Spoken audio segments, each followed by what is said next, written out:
Syederalun, seratusan petani bersama kelompok tani desa Gedong Alu Kota Juang Biren pada Minggu 19 Mei 2024 melaksanakan gotong royong membersihkan saluran irigasi tersier menjelang turun sawah musim tanam tahun ini. Kegiatan ini diikuti Camat Kota Juang, Musni Syahputra, Kecik Gedong Alu, Said Fahrul Radi, Babinsa, Serda Jamaluddin, Penyuluh Pertanian Zuriati, Ketua Kelompok Tani Samsul bin Bahri, dan para petani.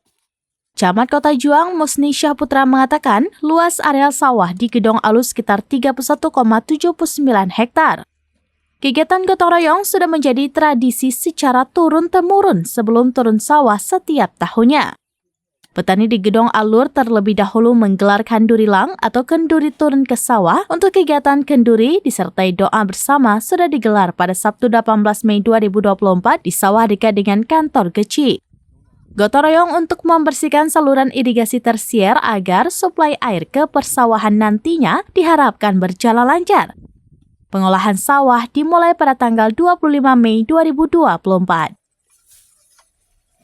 Dari Biren, Yusmandin Idris, serambinews.com. Download Tribun X sekarang, menghadirkan lokal menjadi Indonesia.